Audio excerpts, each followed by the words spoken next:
함께 나누신 말씀 로마서 13장 14절입니다.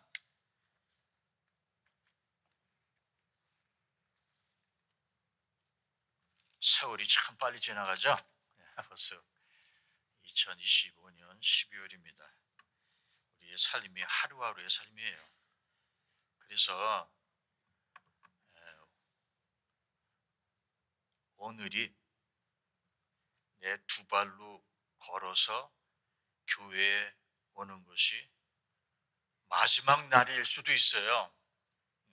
그렇지 않기를 바라지만 그런 가능성을 열어놓고 오늘 하나님 말씀에 여러분 집중하시기 바랍니다. 아멘. 로마서 13장 14절 화면에 나와 있죠. 우리 같이 읽어보도록 하겠습니다. 시작. 오직 주 예수 그리스도로 옷 입고 정욕을 위하여 육신의 일을 도모하지 말라. 아멘. 주 예수 그리스도로 옷을 입고 정욕을 위하여 육신의 일을 도모하지 말라. 여러분 이 마르카 다 아시죠? 구찌, 샤넬, 크리스천 디올, 에르미스, 게스, 프라다 전 세계적으로 아주 널리 알려진 유명 패션 브랜드들입니다. 오늘날 사람들은 왜 이렇게 루비통, 샤넬, 구찌 같은 이런 명품을 선호하는가? 품질 때문이겠죠. 명품이 되기까지는 많은 시간과 노력이 필요합니다. 그만큼 명품이 된 이유가 있다는 것이죠. 사람들이 옷을 선택할 때 보는 것이 세 가지가 있습니다. 첫째는 재료예요. 무엇으로 만들어졌는가. 두 번째는 디자인이죠. 입었을 때 아주 맵시가 나는. 세 번째는 브랜드입니다. 그런데 이 세 가지 중에서 옷의 가격에 가장 큰 영향을 미치는 것은 바로 브랜드입니다. 누가 만들었는가, 어떤 이름을 달고 있는가가 상품의 가치의 결정적 기준이 된다는 것입니다. 같은 천, 같은 면, 같은 가죽, 같은 모양이라도 누가 만들었는가에 따라서 가격은 천지차이입니다. 왜? 그 이름이 가치를 보증하기 때문입니다. 그래서 어떤 사람은 그렇게 말하죠. 옷의 가치는 원단에 있는 것이 아니라 제작자의 이름에 있다. 누가 그것을 만들었느냐가 그만큼 중요하다는 것이죠. 그래서 명품은 동일한 원단을 사용해도 브랜드 그 이름, 에티켓 하나 때문에 값이 몇십 배 뛰게 된다는 것입니다.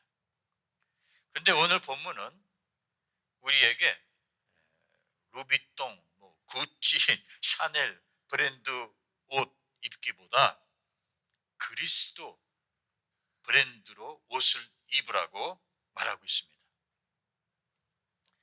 옷 얘기가 나왔으니까 말인데 여러분 옷은 누가 제일 먼저 만들었죠? 봉제의 원조가 누구입니까? 옷은 인간이 된 죄와 아주 밀접한 관계가 있다는 것을 여러분은 알고 계십니까? 옷의 시작은요, 인간의 죄의 역사와 맞닿아 있습니다. 그렇습니다. 옷의 역사는 에덴 동산에서 시작이죠. 에덴 동산에서 아담과 하와는 하나님과 아주 온전하고 완전한 상태로 살고 있었습니다. 그때는 옷이 필요가 없었어요. 순수한 인간에게는 부끄러움도 또 감추어야 할 죄도 없었기 때문이죠. 아담과 하와가 죄를 짓지 않았더라면 인간은 옷이 필요 없는 존재로 지금까지 살고 있었을 겁니다. 그러나 아담과 하와는 죄를 짓고 맙니다. 그리고 죄를 짓자마자 그들이 가장 먼저 한 행동이 자신들을 가릴 옷을 만들었다는 것입니다. 그래서 창세기 3장 7절에 보면은 그들의 눈이 밝아져서 자기들이 벗은 줄을 알고 무화과 나뭇잎을 엮어 치마로 삼았더라. 이렇게 기록되어 있어요. 아담과 하와는 죄를 지은 후 가장 먼저 자신들을 가릴 옷을 만들었다고 합니다. 아담과 하와가 죄를 짓자마자 제일 먼저 한 것은 하나님이 두려워서 숨은 것이 아니었어요. 창세기를 다시 한번 우리가 보면요, 선악과를 먹고 무화과 나뭇잎을 엮어 치마로 만들어 가리고 그 다음에 하나님의 낯을 피하여 동산 나무 사이에 숨었다라고 그렇게 되어 있어요. 먼저 무화과 나뭇잎으로 엮어서 치마를 만들어 입은 것입니다. 원단 재료는 무화과 나뭇잎. 그리고 엮었다는 것은 가봉을 했다는 뜻이고, 치마는 곧 디자인을 했다는 것이에요. 그러므로 옷의 원조는 아담과 하와였습니다. 그리고 옷을 만들게 된 동기는 죄였습니다. 죄 때문에 부끄러워서 그 부끄러움을 가리기 위하여 만든 것이 바로 옷입니다. 그런데 죄 때문에 인간만 옷을 만든 것이 아니라 하나님도 옷을 만들었다는 점이 흥미롭습니다. 그래서 창세기 21장에 보면은 여호와 하나님이 아담과 그의 아내를 위하여 가죽옷을 지어 입히셨더라라고 기록되어 있어요. 즉 죄로 인해 인간도 옷을 만들게 되었지만 동시에 하나님도 인간의 죄를 다루기 위해서 옷을 디자인하셨다는 거예요. 자, 그런데 인간의 이 무화과 나뭇잎으로 만든 옷은 임시적인 옷, 불완전한 옷, 자신들의 노력과 창의적으로 만든 그러나 한계 있는 해결책이었죠. 생각해 보세요. 나뭇잎으로 만든 옷이 얼마나 가겠어요. 그러나 인간의 이 임시적 옷과 달리 하나님은 가죽으로 옷을 만들어 입히십니다. 가죽은 오래가죠. 저도 한 30여 년 전에 구매한 가죽 잠바가 하나 있는데 아직도 쓸만합니다. 아직도 제가 가끔 추울 때는 입고 나와요. 하나님은 왜 가죽 옷을 만들었는가? 본문에 분명히 그 목적이 기록되어 있죠. 아담과 하와를 위하여 만들었다고 기록되어 있습니다.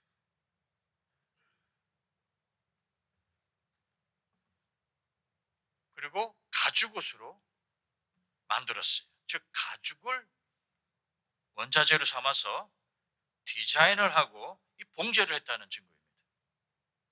그리고 입히셨다라고 기록되어 있습니다.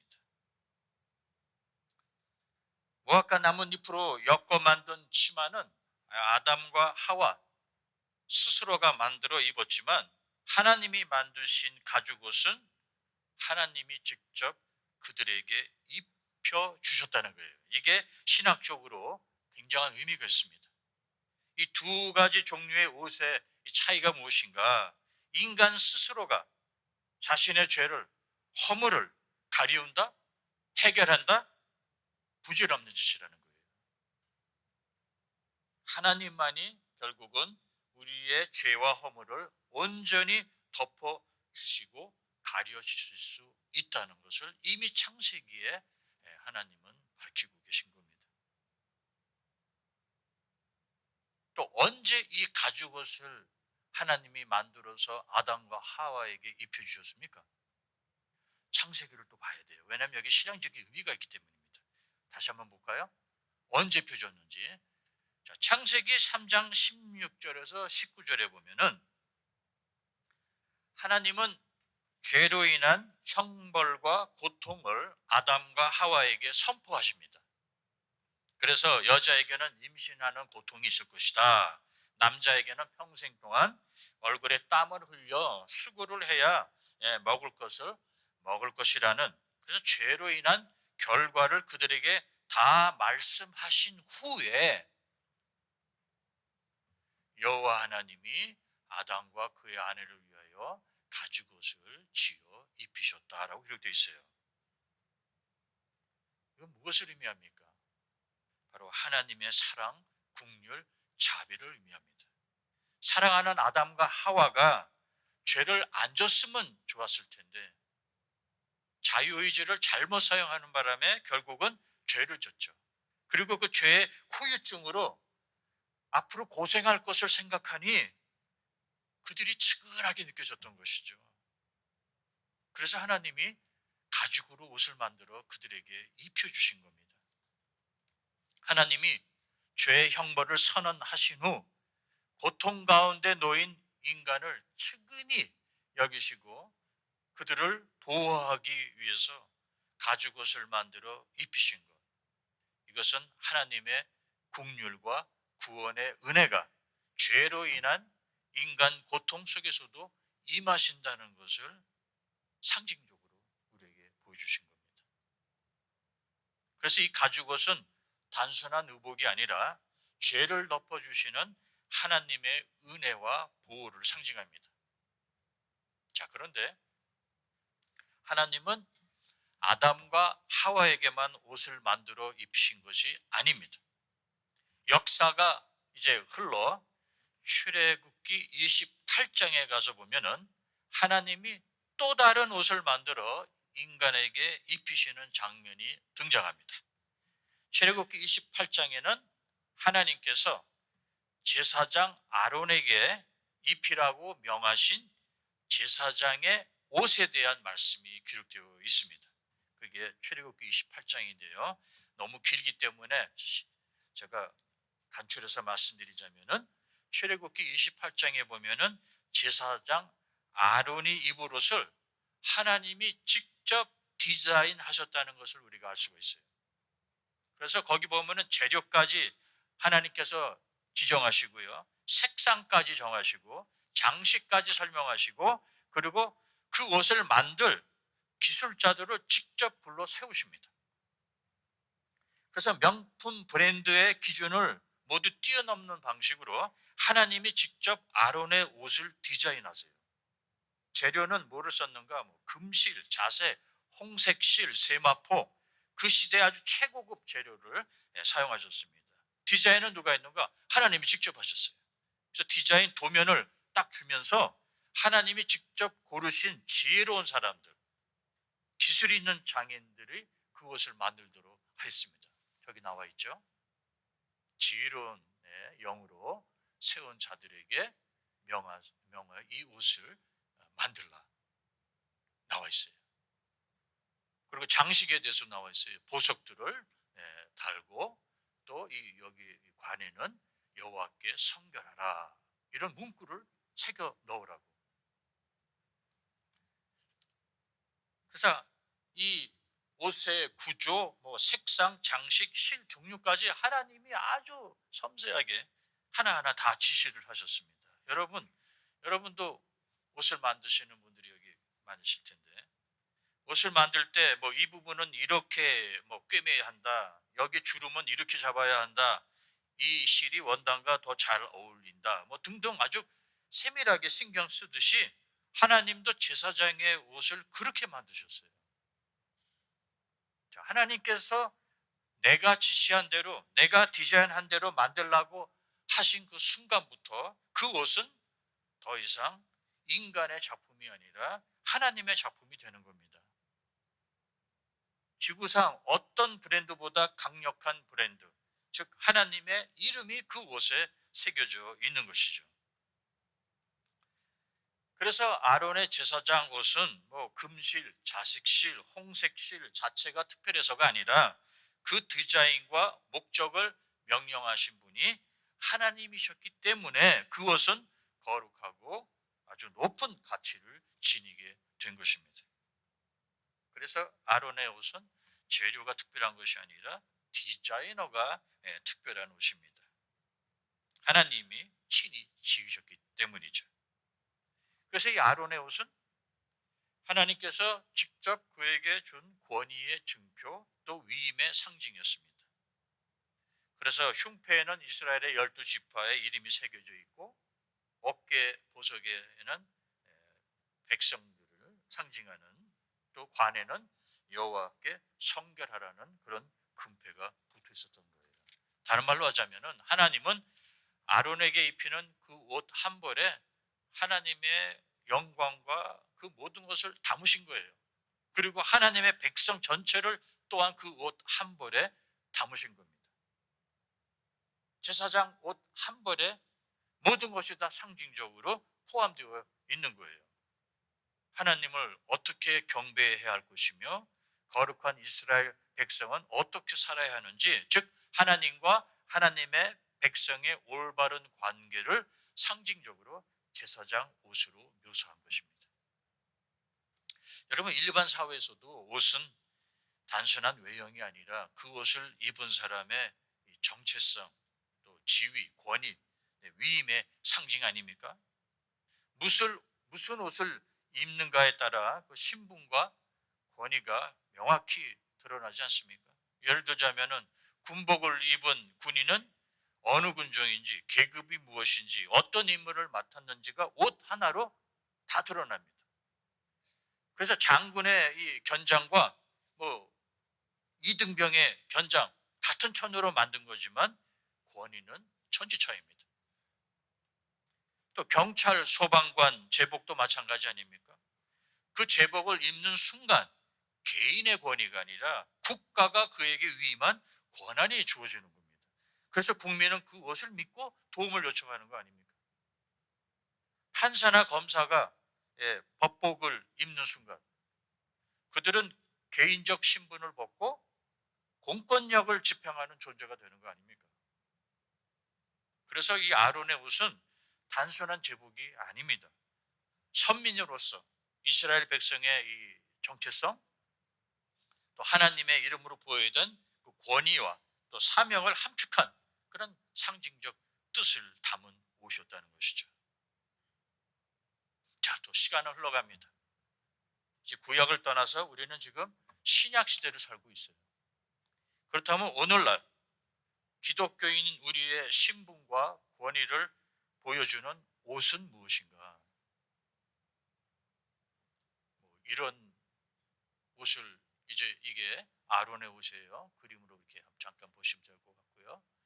오늘 우리가 입어야 할 옷은 무엇인가? 베드로전서 2장 9절에 보니까 너희는 택하신 족속이요 왕 같은 제사장들이요라고 기록되어 있으니까 우리도 그러면은 뭐 아론처럼 뭐 이런 비슷한 옷을 입고 우리가 신앙생활을 해야 되는가? 아닙니다. 이에 대하여 성경은 아주 명확하게 기록하고 있습니다. 바로 오늘 우리가 읽은 말씀이죠. 신약 시대로 넘어오면서 제사장과 같은 성도인 우리는 더 이상 뭐 세마포로 만든 옷이 아니라 다른 원단으로 만든 옷을 입게 된 것이죠. 바로 오늘 본문의 말씀입니다. 로마서에 나와 있는 대로 예수 그리스도로 옷을 입으라라고 기록되어 있어요. 성도인 우리에게 하나님께서 주신 옷은 더 이상 아론의 옷이 아니라 바로 그리스도라는 옷입니다. 그렇다면 그리스도로 옷을 입었다는 것은 무슨 뜻인가?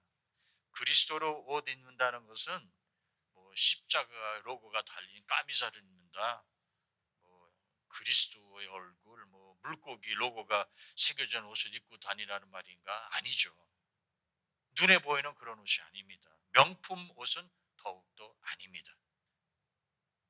성도님의 입에서 나오는 말에서, 성도님이 취하는 행동과 태도에서 그리스도의 성품이 느껴질 때 성도님은 지금 그리스도로 옷을 입고 계신 거예요. 그럴 때 그것은 제사장과 같은 성도님의 신분을 나타냅니다.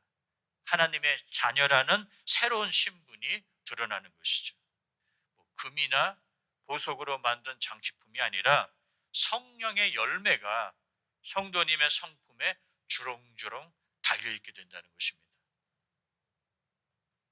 겉옷의 브랜드가 아니라 이 마음에서, 속사람에서 우러나오는 겸손, 또 온유, 사랑, 이것이 성도님이 입어야 할 진짜 옷인 것이죠. 여러분, 옷에 대한 안목과 조예가 깊으신 줄 제가 잘 알고 있습니다. 성도님도 옷을 보실 때 원단은 어떤 것을 사용했는지, 봉쇄선이 깔끔한지, 안쪽 마감이 지저분하지는 않은지 살펴보듯이 성도인 우리가 이제 신경 써야 할 옷은 명품 브랜드 에티케트가 달린 옷이 아니라 그리스도의 옷이어야 된다는 것입니다. 성도의 인생 가치도 누구의 이름을 붙이고 사느냐에 달려 있다는 것이에요. 그리스도의 이름으로 살아가는 인생은 어떤 명품보다 가치 있는 삶이 되는 것이죠. 명품은 사람이 만든 브랜드이지만 그리스도 이 옷은 하나님이 만든 브랜드입니다. 이제 그리스도인은 제사장 옷 대신 그리스도의 옷을 입습니다. 그리스도로 옷을 입는다는 것은 나는 그리스도께 속한 사람이라는 것을 선포하는 것입니다. 그러므로 그리스도로 옷을 입는다는 것은 그분의 마음과 성품을 나의 옷처럼 드러내는 삶입니다. 사람이 나를 볼 때 이만큼이라도 그리스도가 보이는 겁니다.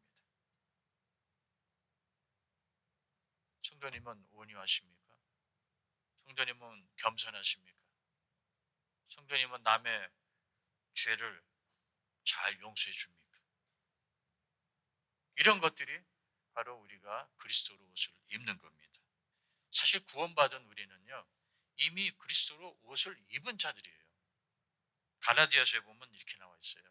3장 7절에 누구든지 그리스도와 합하기 위하여 세례를 받은 자는 그리스도로 옷 입었느니라라고 선포하고 있습니다. 우리가 구원받고 세례받은 것은 곧 우리가 그리스도로 옷을 지금 입고 있다는 것이라는 것이죠. 아담과 하와에게 하나님이 입히신 가죽옷은 죄로 인해 생긴 인간의 부끄러움과 연약함을 덮고 보호하는 은혜의 상징이었습니다. 하지만 오늘날 하나님께서 보시는 우리는 어떤 모습인가? 바로 예수 그리스도를 믿고 구원받아 세례를 받은 성도이기 때문에 단순히 가죽옷을 입고 있는 상태가 아니라 그리스도의 의와 성품으로 덮인 상태라는 거예요. 우리가 구원받고 세례를 받은 그 순간부터 하나님께서는 우리를 단순히 죄를 가리기 위해 가죽옷을 입고 있는 자들로 보지 않습니다. 속죄를 위해서 반복적으로 제사를 드려야 했던 구약 시대, 그때 제사장의 옷을 입고 있는 그런 모습으로 우리를 보고 있지도 않습니다. 바로 그리스도의 단 한 번의 피 흘림으로써 완전히 거룩한 옷을 입힌 참된 하나님의 자녀들로 우리를 보고 계신다는 거예요. 세상의 눈에는 우리가 그냥 단순한 인간일지 모르지만 하나님께서는 우리를 그리스도의 의와 성품으로 덮인 거룩한 존재로 보신다는 거예요. 이에 대해서는 제가 이미 몇 달 전에 설명해 드렸어요. 어둠에서 빛으로 옮긴 의인들입니다. 의인이지만 아직 죄를 짓고 있는 거죠. 이제 우리는 임시적으로 불완전한 옷을 입은 상태가 아니라 하나님이 직접 디자인하시고 완성하신 그리스도로 옷을 입은 존재. 여기까지 말씀을 다시 정리하자면요. 아담과 하와에게 입히신 가죽옷은 누가 디자인했습니까? 하나님이 하셨어요.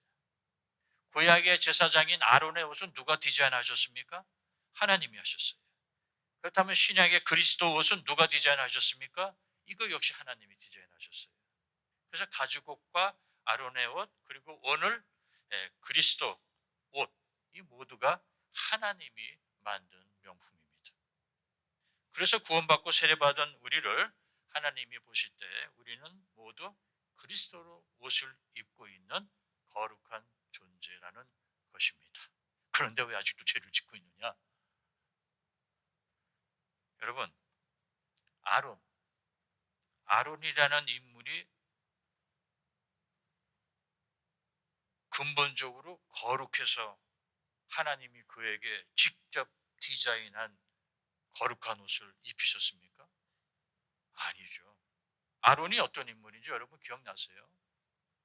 모세가 십계명을 받기 위하여 잠깐 산에 올라갔을 때 광야에서 이스라엘 백성의 요구에 의해서 금송아지를 제작하고 그 제사를 진행하고 주도했던 인물이 아론이었었습니다. 죽었으면 벌써 죽었어야 되죠. 전적인 하나님의 은혜예요. 자격은 미달이지만 하나님이 주시는 선물입니다. 오늘 우리의 구원과 세례도 똑같습니다. 우리가 거룩해서가 아니에요. 하나님의 은혜 덕분으로 지금 이 자리에 우리가 나와 있는 겁니다. 누구 덕분에? 십자가에서 흘리신 예수님의 그 구속, 역사, 혜택을 우리가 지금 누리고 있는 거예요. 빛으로 옮긴 거예요. 어둠으로 다시 우리는 돌아가지 않습니다. 빛이 있지만 아직도 육신을 입고 우리가 죄를 짓고 있는 거예요.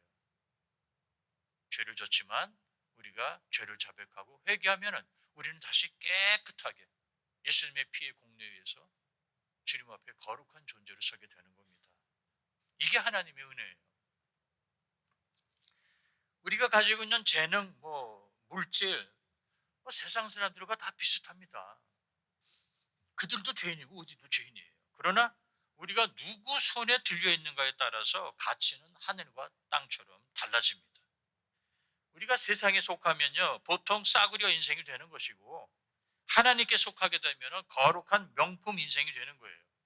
성도 여러분, 여러분의 삶은 누구의 로고를 지금 달고 있습니까? 성도님은 지금 누가 만든 옷을 입고 있냐는 걸 제가 지금 묻고 있는 거예요. 우리는 이제 세상 옷으로 우리의 정체성을 드러내는 존재가 아닙니다.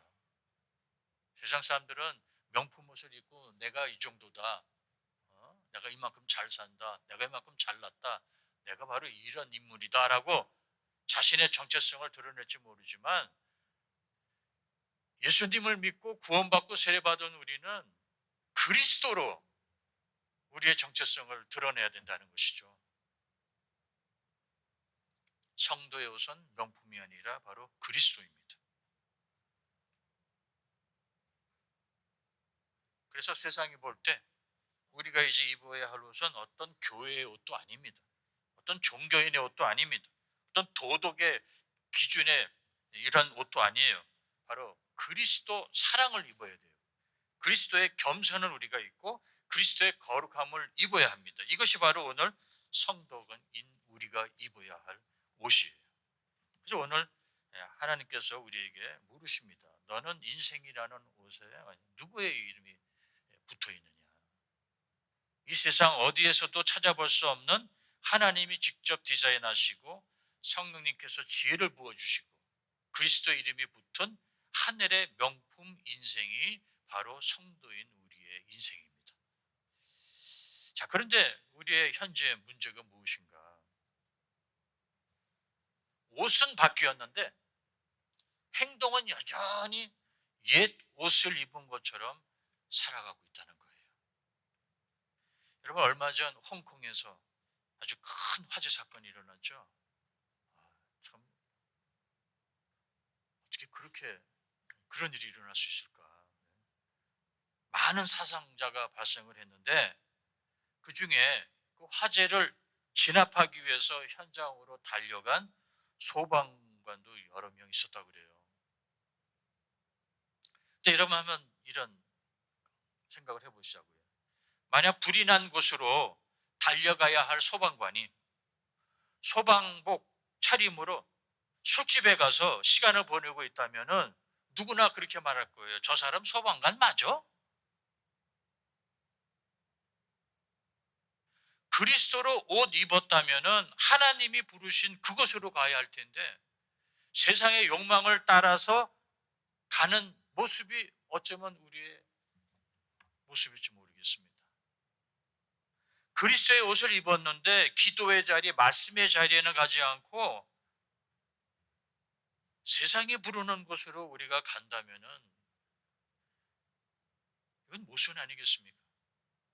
십자가를 자랑해야 되는데 내가 입은 명품 옷, 내가 들은 명품 가방, 내가 차지하고 있는 사회적 지위, 내가 누리는 부귀 영화를 자랑하고 다닌다면은 이런 행동은 뭐와 비교할 수 있는가? 마치 이런 거예요.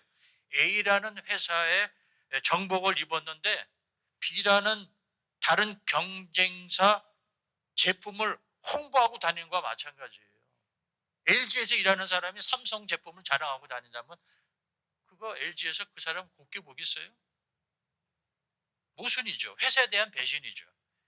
그리스도로 옷 입은 성도가 세상 가치관을 더 자랑하는 거, 이거는 십자가를 배신하는 행위입니다. 신분과 행동이 맞지 않을 때, 일치하지 않을 때 우리는 세상 앞에서 복음의 능력을 잃어버리고 말아요. 여러분, 말과 행동이 일치하지 않는 사람을 누가 신뢰하겠습니까? 그리스도의 옷을 입었다면은 말과 행동도 그 옷에 어울려야 한다는 것입니다. 그래서 오늘 본문 로마서 13장 14절 하반절은 아주 단호하게 우리에게 말합니다.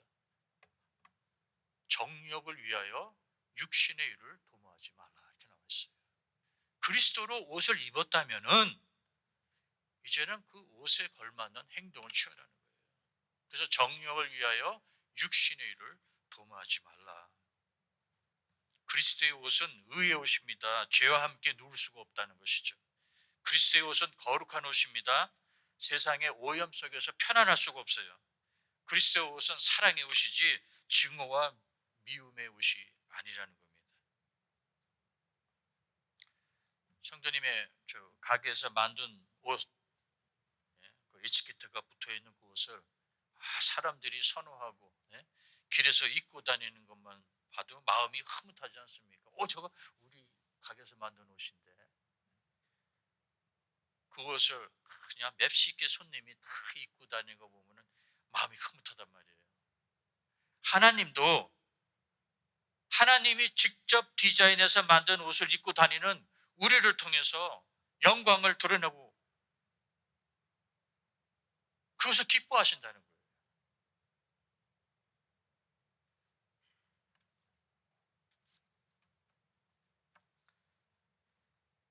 하나님, 우리의 신앙은요, 이게 일회적인 한 번의 결단으로 끝나지가 않습니다.